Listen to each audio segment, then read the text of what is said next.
其实看到您是有发言捍卫就是关于中文招牌的这个执法。在马来西亚，我们大家都公认马来语是这个使用范围最广，也去到最深入马来西亚各个阶层的一个语言。直到有些华社觉得这么全部东西都只针对华人，觉得这个就是刚才我提到的这个受害者情节。脑还没有思考，我们就第一个跳起来，你是不是要把我们的5000年的文化拔掉了？但是如果你有马来朋友的话，你去问一问。他们又觉得团结政府是一个华人政府啊，根本没有去管穆斯林的权益。他就说：“你看，这个中文招牌越来越大了，你看还比马来文更大了，以后会不会马来文消失啊？”在特朗普他上台之后，他就是针对金砖国家，还加入金砖国家的，是他甚至是反对的啊。如果我们执意推动这个去美元化推得太快，会为美国的经济带来影响了。所以这一点他提出了一个这样的警告，但是并不代表他可以去决定哪一个国家跟哪一个国家不能够做朋友。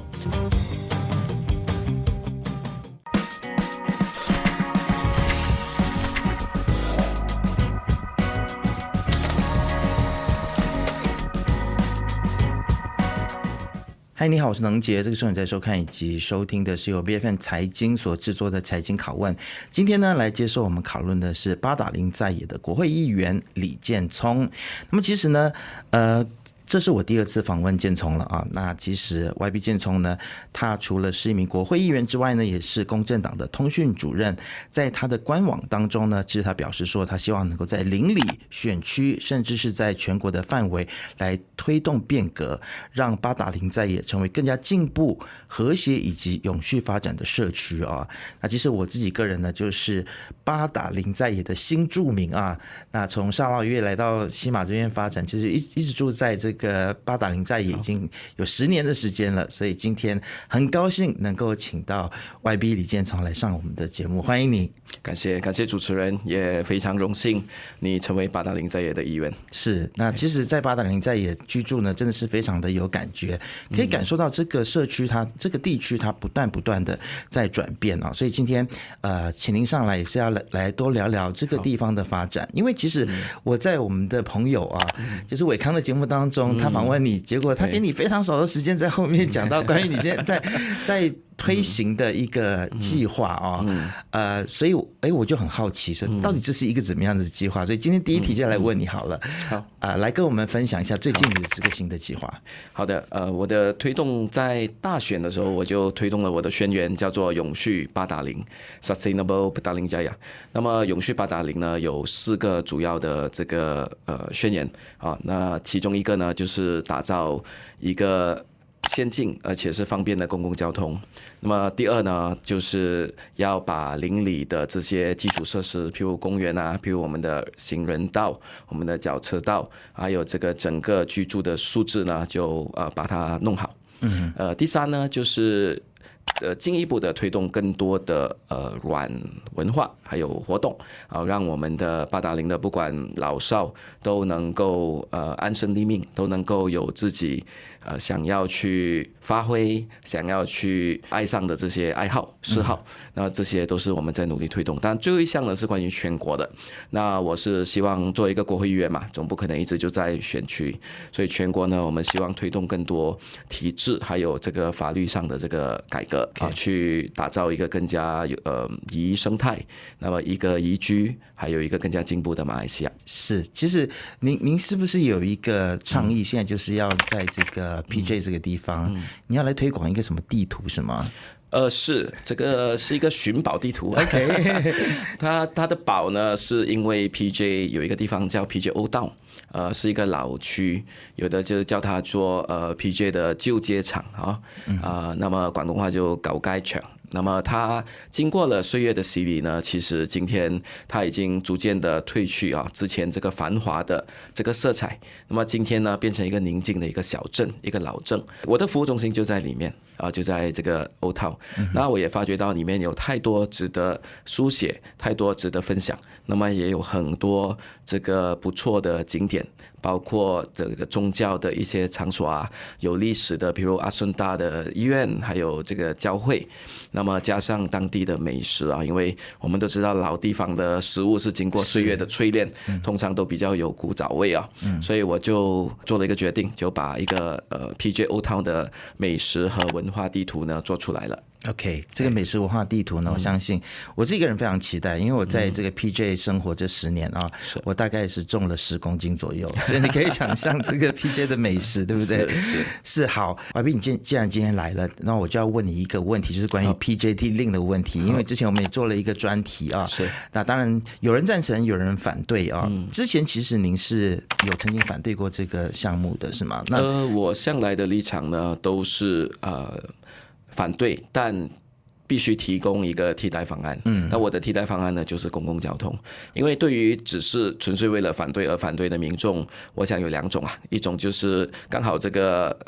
高架大道就建在他们的屋顶上，经过他们的屋顶上。第二呢，当然就是因为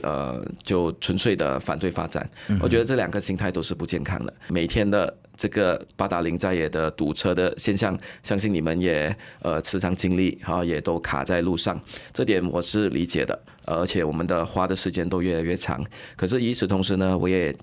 不断的在宣传，不断的在告诉大家说，如果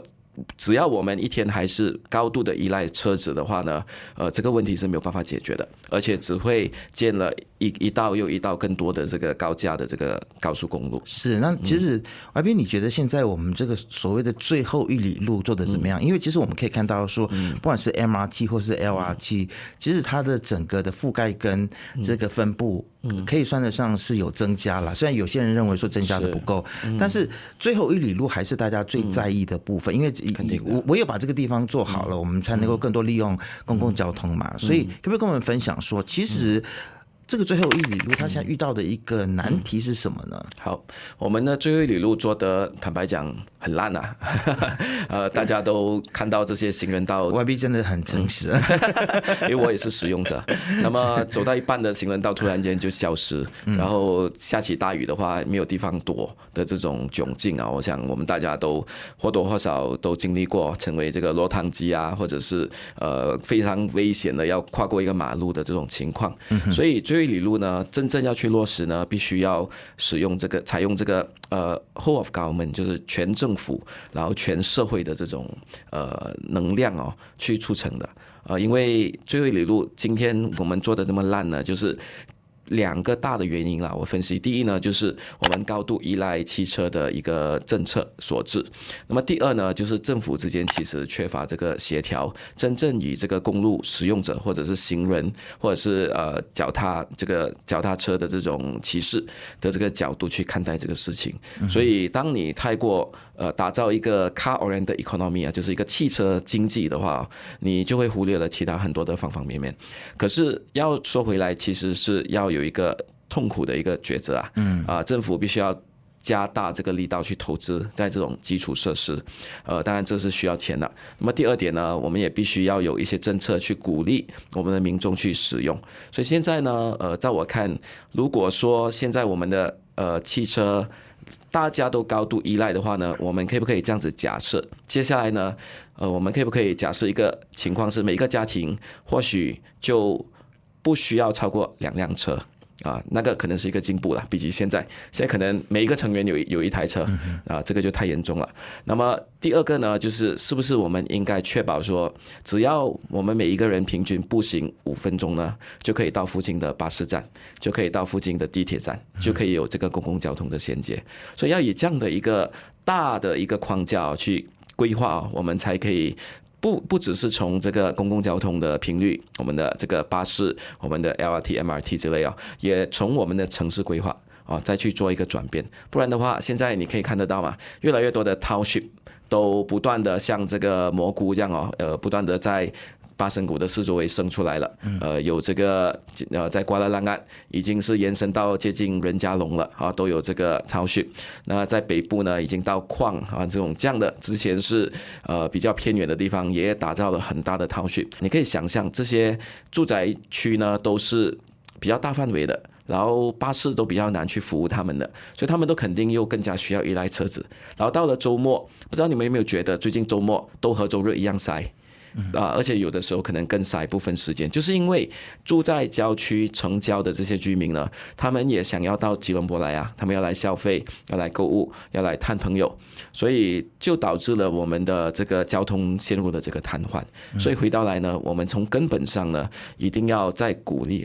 这个公共交通的使用，那也必须减少依赖这个汽车。其实你在短时间之内其实也去了几趟中国嘛，然后一次是跟首相安华过去，你在那边看到那里不管是公共交通的建设，或者是城市的规划，因为中国有很多超大型的城市，北京、上海、广州，你在那边有没有获得一些灵感，是可以我们去效仿或学习的呢？最大的一个启示就是他们非常注重在要确保我住在我的生活区，我真的就走不远了，我就到达了一个停车候车亭，然后那边呢就能够去到我的这个高铁，或者是去到我的地铁。那地铁的打造呢是先于其他的这个建设的，所以他打造了这个地铁站呢附近呢，他才打造这个住宅区，所以这样子呢就可以确保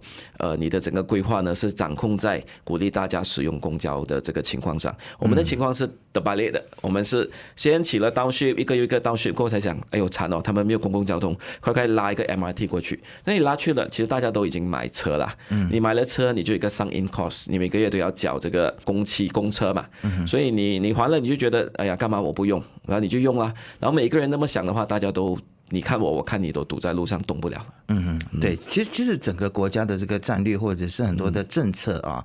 它是需要钱。我们都需要更多的经费去做这些事情，所以你觉得其实以现在我们就是国家的财力来说的话，你会比较觉得说我们应该选择哪一个方向？是多点车好，还是公共交通好？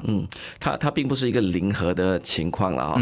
当然我的看法是公共交通肯定要加大力度。汽车那边要缓一缓，怎么说呢？就是在公共交通的这个使用上，也有很多种不同的选择。MRT 是很贵的，但是现在我们看回 MRT 需要吗？是需要，但是更迫切需要的其实是什么呢？其实是巴士。我们的巴士的比例呢，比起其他使用公共交通的这些城市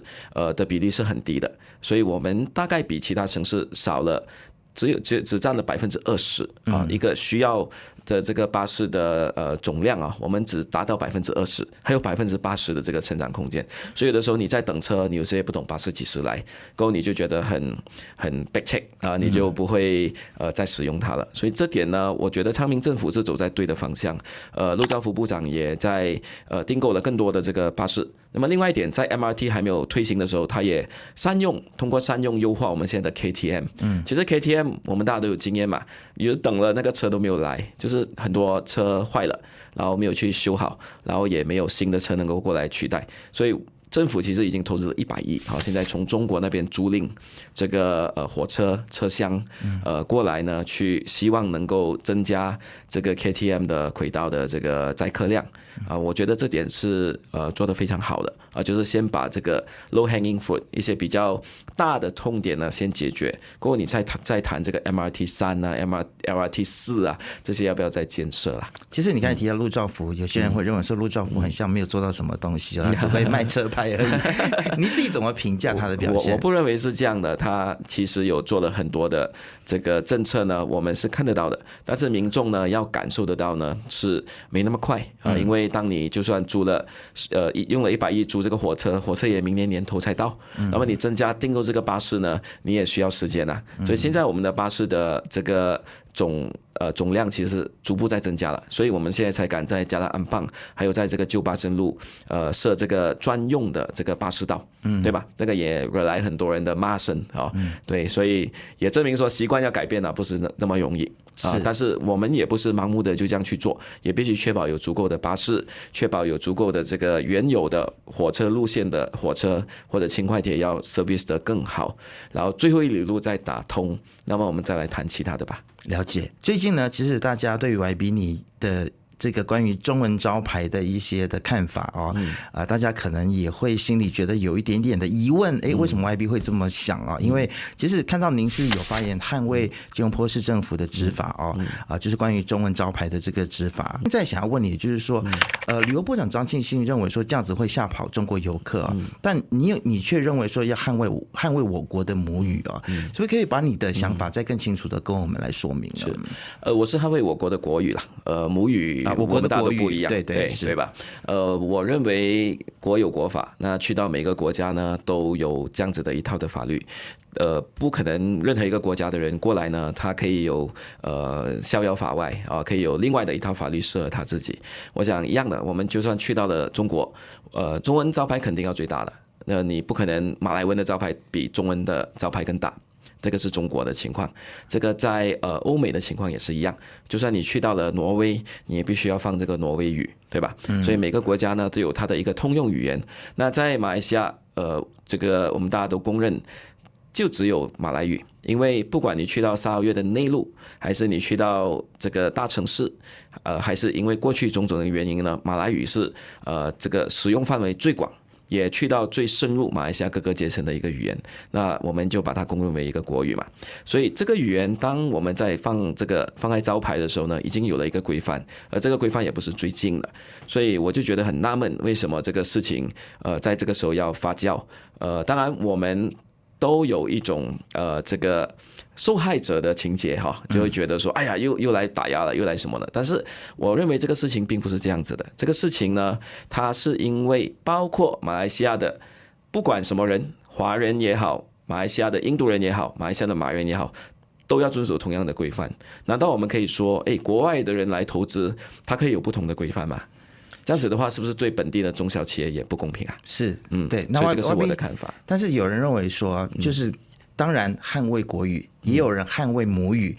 也有人想要捍卫自己的文化，对。没有说不可以用啊，是啊，只是说那个招牌不可以比国语更大 ，OK， 好，这样子而已。但是现在有一个问题，就是现在是不可以更大。有些想法是可能比较滑坡一点，但是你也不能够说它完全错。就是今天是说不可以更大，明天可能就是说不可以有，后天可能又你知道吗？就是一步一步的去做压迫，或者是去做一个消灭。母语或者是对方文化的一个这样子的举动，是这个是大家会担心的。我们不能够否认民间有这样子的担心嘛？我觉得这个就是刚才我提到的这个受害者情节或者是这个所谓的被压迫的一种反应。因为在过去呢，华社已经习惯了，我们有一个反应是叫做自然反应嘛，就是 reflective 的一个 action， 就是脑还没有思考，我们就第一个跳起来，你是不是要把我们的这个把我们的5000年的文化，把我们什么之类的都拔掉了，所以这个危机感的由来呢，也是有原因的。我并不是否定这一点，可是就我觉得呢，这个危机感，如果我们过度的去诠释或者是毫无限制的去扩大的去让这个恐惧蔓延在我们社会的周遭呢，这个是不健康的，这个也是没有根据的。因为这个行政命令在过去已经行了几十年，没有改变啊。然后第二点呢，这样子的一个多语的一个环境呢，也是马来西亚的优势，包括也是马来人经商的也是一个优势啊。有需要华人顾客的地方，当然他们就会放华语，那么有一些其他顾客的地方就会放其他的语言。所以我认为呢，就这点而言呢，不需要过度的去渲染。同样的马来的同胞也会操作同样的课题啊，他就说你看这个中文招牌越来越大了，你看还比马来文更大了，以后会不会马来文消失啊？他的想法跟我们华社的一部分人的想法也一样，这样如果大家都抱持这样的想法的话，我们这个国家到底要往哪里走？所以这个是我的一个看法，而且我认为国语是一个我们自豪的语言。在这个我们所谓的南洋，在这个马来群岛，不管是在印尼，不管在菲律宾南部，不管在泰国南部呢，马来语呢都是一个 lingua franca， 也就是说，大家在过去几百年通用的语言。我认为这个语言的存在呢，有其必然的一个原因，我们也必须保持着欣赏，保持着正面肯定的方式，而不是保持着攻击它的方式来获得自己的一些慰藉。但是到最后呢，其实对于整个国家的建设、国族的建设没有帮助。好，那么其实最近大家都在讨论关于这个团结政府已经执政2周年啊，安华带领的是整个团结政府这2年下来的贡献以及绩效啊。那我们看到竞选盟他是打了一个D啊，那当然他比较多的是在说制度性的改革或者是国会改革啊等等这些本来西蒙承诺的改革，他们觉得说还有进步的空间。那他们当然没有说不及格，只是觉得说还有进步空间，然后给了一个 D。你对于这样子的一个评价，你自己的回应是什么呢？我认为公民社会的要求是很高的，从过去一直到现在都是一样。那么公民社会当然也有权为这个政府打分数啊，现在打了一个 D 啊，竞选们给予这个团结政府。那我觉得我们看到几个部长都坦然接受也都虚心的接受。像Rafizi 也说了，这个是他们的监督政府的一个权利我们必须要接受。那就连安华自己也说不要紧啦，现在我们拿了一个 D， 也就是说他接受了希望到 SPM 的时候我们可以拿 A 啊所以这样子的一个说法，也就是说这个和过去不管是前朝国政还是国盟的政府都好，当时的这个方法是非常对抗性的就是认为这些组织呢，一就是外国人的代理，那么第二呢，就是没有爱国的这个精神。但是我想团结政府做的就是，我相信你也是爱国的，那么你打这个分数是爱之深责之切，那你有你的理由。当然如果我们要去 argue 说可能是一个 C， 那也是可以的，可能是一个 B 或者是 A， 但是就我们而言呢，这是一个鞭策怎么样去让他们继续监督团结政府呢，把这个改革呢能够做得越来越顺利了，这个也是很重要。所以这个第一打出去呢，不只是给公正党或者是西蒙看的，而且是给团结政府其他的这个成员嘛，那他们也会知道原来民间有这个改革的期望，这个期望是很大的。那我们呢不可以再用过去的老旧的思想去看待这个事情，所以也帮助我们在这个团结政府内打开更多的空间去落实一些改革，哪怕没有达到大家的完全的一个期望。在经济的改革的部分的话，其实我听到比较多认同的声音，力度比较大。是。对，你觉得其实这2年以来，团结政府在经济改革上面做得怎么样？我认为大方向是抓对了。那不管我们去到哪个国家，大家都对马来西亚赞誉有加。那我们推出的政策，譬如这个能源转型路线图，譬如这个NIMP 这个投资的大蓝图，我想点出的这些产业或者是前进的方向呢，大家都给予一个很大的肯定。那当然接下来的挑战就是怎么样去落实那么还有落地。我想这落实还是不够要真的有一个落地。那么在行政上，我们的政府呢是层不同的，所以在联邦政府当我们这样推的时候，去到这个州政府的层次呢，可能有不同的一些思维。那么去到地方政府呢，其实也会卡，因为有很多的准证是地方政府发的。以前是国政大一统的时期吧，没有这个问题。所以现在所谓已经去了民主化的一个时期所以我们不可避免的有更多的一些磨合，更多的一些沟通需要去做。但是我相信只要大方向做得对的话呢，我们是可以说服包括政府内的伙伴，包括这些公家的机构呢，去支持我们这个经济的转型的这个倡议的。你觉得在沟通协调的过程当中，妥协的东西会很多吗？因为其实有些可能传统的西蒙的支持者会认为说可能妥协太多，认为有些妥协可能也是不必要妥协的，但也妥协了。你自己对这样的想法的回应会是什么呢？我认为我个人比较焦虑的并不是经济的改革，我觉得在那方面我们交出了成绩了。那我个人比较焦虑的反而是在刚刚提到的这个民主化的这些体制的改革，因为在这方面面对的阻力是特别大的。除了刚刚我提到团结政府是由这么多个党派一起组成的只要有一方面不赞成呢，这个事情就有一点难推，因为你就不过半了。那么第二点呢，就是公务员的这个惯性因为保守的惯性是存在的。公务员也没有错，因为他的工作就是维稳嘛，维持现状嘛。因为如果公务员太过进取，太过像企业家，我相信人民也是很怕。你想一下，如果收3万的情况是用企业家的思维去收的话，我想我们大家都会完蛋。所以这个是他的一个惯性。公务员是百万大军他是全国最大的雇主吧，我相信。所以当这个 Titanic 这个船我们要转的时候它是要很大的一个时间。首先你要说服船长，但说服船长还不够，你船长下面还有各个不同的各司其职的这些人员，然后还有船员啊，还有一些焦虑的这个乘客啊，还有这个种种的东西，所以它的 U turn 或者它的转弯呢是比较缓慢的。我相信2年后呢，我们已经成功取信部分的公务员啊，跟我们合作，那么也一起去推动改革。所以在公务员改革上呢，不管是废除这个退休金啊，还是不管是我们现在确保每一个这个法定机构呢，都一定要被审查。因为以前的这个铺张浪费呢，我们是不能够接受的，所以这些种种的改革其实是有刺痛了很多既得利益者，但是我们不得不做，我们也必须要承受做这个事情的一些后果。但是我想，只要他的公务员的这些心态是站在为国家的利益、为了人民的利益的话，我相信他们是会跟我们站在一起的。好，YB，接下来我要问你关于外交的问题了啊。OK。是因为你也跟首相安华有出访中国嘛，然后其实现在我们看到，当特朗普他当选之后呢，整个团结政府在论述上面，我看到有一些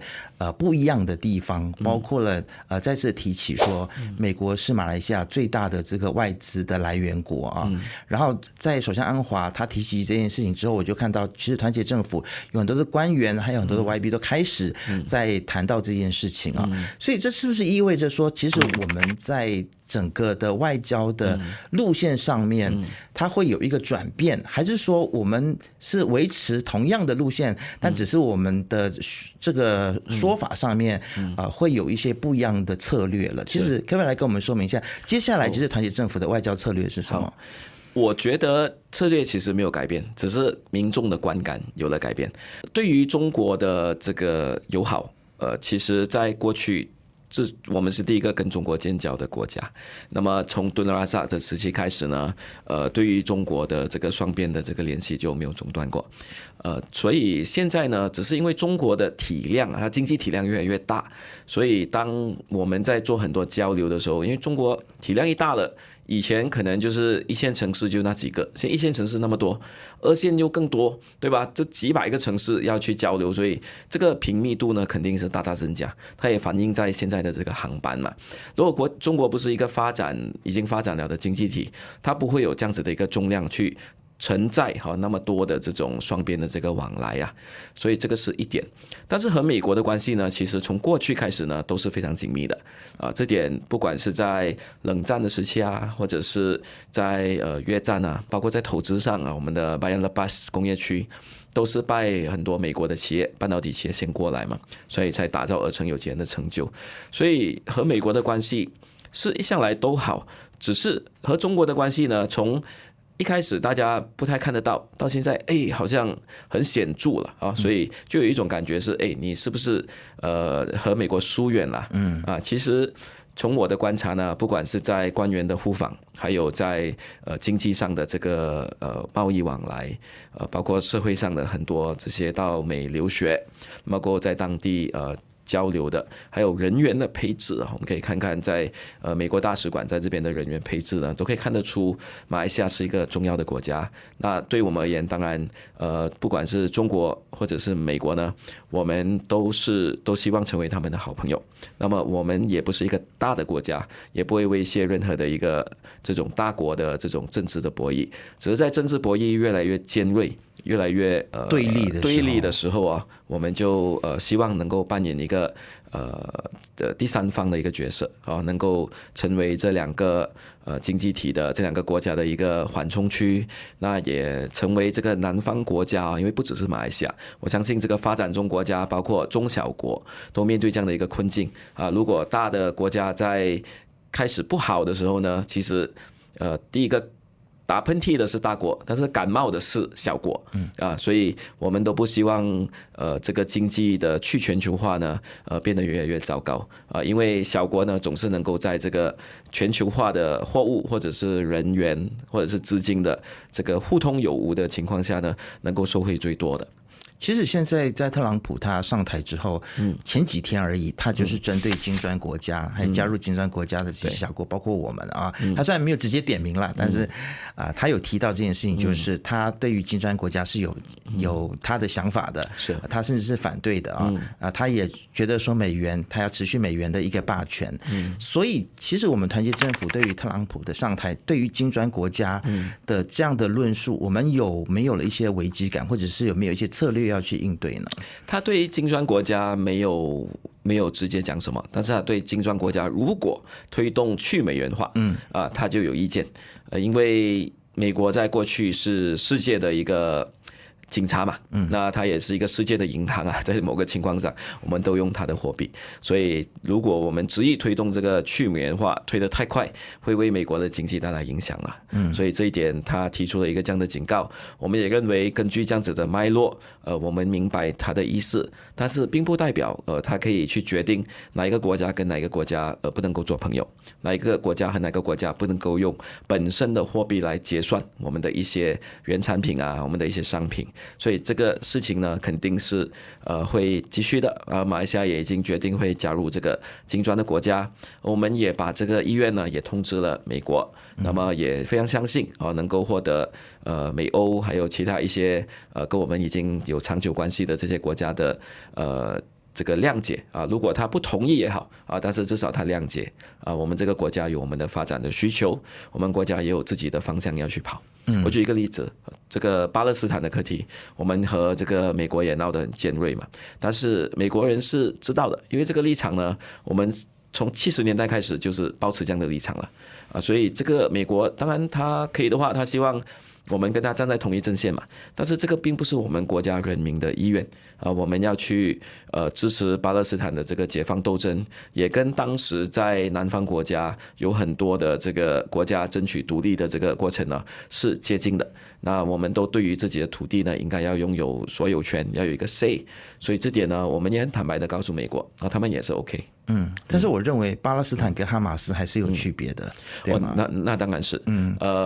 巴勒斯坦有哈马斯的存在，当然也有阿巴斯。那么这个巴解的这个种种的复杂的这个政治的情况呢，我想我们也有本身的自己的一个立场。这个立场不一定跟美国完全一样，但是并不代表我们支持一个毫无理由的恐怖主义。是，当然，其实华社有另外一个不解的地方，就是可能我们跟一些长期用恐怖威权的方式来治理国家的一些政权有往来啊。那么其实团结政府跟塔利班政权会面这件事情，其实它的背后的一个背景是什么？是塔利班是一个其实很多国家都还没有去承认的一个政权。他们过来也并不是进行这个政治的交流啦，那主要他们是想就教育的课题上去寻求马来西亚的一些意见。那在这个层面上呢，我们认为呢，在鼓励塔利班去让女性接受教育是很重要的。我们的专注点并不是在塔利班受不受全世界的承认，因为他们有他们的问题。但是如果让塔利班的女性的人民、普通人民能够受教育呢，这个是我们教育部非常执着的。那我们也相信马来西亚作为伊斯兰国家的其中一个领袖、意见领袖啊，那在这方面呢会有一定的影响力。当然最后能不能够成事我们不知道，但是如果最后阿富汗的女性能够接受教育的话，那我想我们在这边呢就等于尽了一些小小的努力了。是，其实我感觉到好像有一点好心在做坏事的感觉，因为特别是华社可能跟马来同胞大家的想法上面是非常不一样的。那么华社当看到说，团结政府去跟塔利班有所往来的时候，心里就会有很多不同的滋味跟感觉啊。那团结政府有没有觉得有哪一个部分我们可以做得更好的，免得以后明明是在做好事，但是却被误会以为是在做坏事呢？我觉得我国的各族的人民在过去经过了几十年呢，大家互相相处，融洽，一个思维是很重要的。除了国家原则啦，这个思维呢就是建设性。怎么样做建设性的事情？因为毕竟当你做一个 A 事情的时候呢，另外一方就会反对。那么 A 呢，他就不一定觉得这个事情有什么了不起，就理所当然。我举一个例子，我们和中国的关系是越来越好吧？现在看起来啊，就是根据当时我观访中国的情况是，不管是这个习近平主席还是李强总理，都亲自接待我们的这个首相安华，所以证明他举足轻重。那对于华社而言，哎呀，这个应该的嘛，这个有什么问题？中国经济那么好了，我们不跟他打交道，难道傻的咩？对不对？但是我们要了解到，在这个美国啊，在这个国际的局势，在包括国内的一些我们的友族也在支持这个，譬如讲新疆的一些运动。那么也对于这个南海的课题产生焦虑感的时候，我们这样做，其实安华也付出了一个很大的一个风险，但是我们觉得理所当然的啊。那对于这个塔利班，就只是建这个教育部去讨论这个女性受教育的课题呢？这个华社呢就会跳起来说：“哎呀，你难道要鼓励我们大家拿枪啊？大家每天穿长袍吗？”所以我就觉得这个并不是一种建设性的思维，所以我们要从一个多元的角度去看待一个事情，我想对于整个国家的建设是会比较好的。不然的话呢，我们会发现这个不可以做，那个不可以做，别的也不可以做。对友族也一样哦，因为我也知道有些华社觉得这么全部东西都只针对华人，但是如果你有马来朋友的话，你去问一问，他们又觉得团结政府是一个华人政府啊，团结政府根本没有去管穆斯林的权益去忽视了马来人的一些权益啊，所以一些小事情也可以被炒作得很大。所以这个是健康吗？但是我觉得华社呢就认为说，这个马来人的社会不关我事啦，我不管他。马来人社会也认为说，如果我刺痛了华社，那个是他们的事情啦，不关我事。如果大家都抱着不关我事的话，这个国家不像是一个国家了。华彬，你认为说现在其实有部分的这个团结政府或者是新盟的这些支持者，他们表示说有失望的这样子的情绪，也有人认为说可能前面2年没有抓紧时间做改革，后面可能就来不及了，因为可能第3年、第4年又要接近选举了，要做一些令选民开心的事情的时候呢，特别是可能就是像华人就20%的人口都把自己当作是少数民族的这个时候，就会特别担心说是不是改革就不会坚持下去。所以你会怎么样子来回应大家现在就是你们的支持者的这些的忧虑？我觉得要看，因为你提的改革很广到底他们要看到的改革是什么？我在街上遇到随机访问一些华人，可能大家对改革的看法都不太一样有的要一个公平的机会有的甚至要废除这个土著的权益那有的会认为经济要做好就好了，233废除通讯法233那街上遇到的比较少会跟我讲废除通讯法233，但是 PJ 是有的PJ 是有的，那 PJ 伟大的地方就是在此，对，素质都很好。对对对，我可以理解他们的一些失望，因为我认为呢，这个事情理应可以做得更好，所以当竞选们给个 D 的时候，我也认为对，我跟首相的看法都一样就是我们应该至少要拿个 B 啦。所以接下来要更加的努力，但是接下来的时间，照我看会不会更加的顺利呢？我认为会的，稍微顺利一些，因为公务员开始配合了，而我们的这个经济的这个转型，也交出了最好的一个成绩。因为对于要说服各族的人民，第一当然是看他们的面包嘛，就是经济嘛，这个经济要先做好。那你说好，有人认为不好对不对？有的说老百姓感受不到，所以这点我们还是要再加把劲。与此同时，在一些改革的一些力道上呢，我们要去做更多的这个事情啦。对于通讯法，对于这些废除不废除，我认为我们都是建立在对于政府的信任程度上。因为有时当我们在提出最新的面对的一些情况，比如网络诈骗，比如说 Facebook， 我个人就有很多这样的个案带上去，他们被骗钱了 ，Facebook 不理的这个情况但是不修法的话，根本没办法去解决，所以我们也必须与此同时，承认法令有修订的必要。那么有一些事情要几严格呢？这个就要再去斟酌。好的，今天非常感谢 YB 李建聪来到我们的节目当中啊，跟我们分享了这么多。我希望你在下次再来的时候呢，其实团结政府的这个满意度会越来越高，也非常祝福你，希望你可以在这个 PJ 这个地方越做越好，然后造福我们 PJ 的人民。谢谢你，有空也多看看我们的美食文化地图。是我等你的地图，加了10公斤是不够的，有空再去享用当地的美食。好，我会的。谢谢 YB， 谢谢你来，希望很快能够再见到你，谢谢你，谢谢。那不晓得你对于 YB 今天的分享有什么样的想法呢？欢迎大家都可以在下面来留言，记得一定要按赞、订阅、分享、开启小铃铛，就可以看到我们所有最新的影片。我们下次见。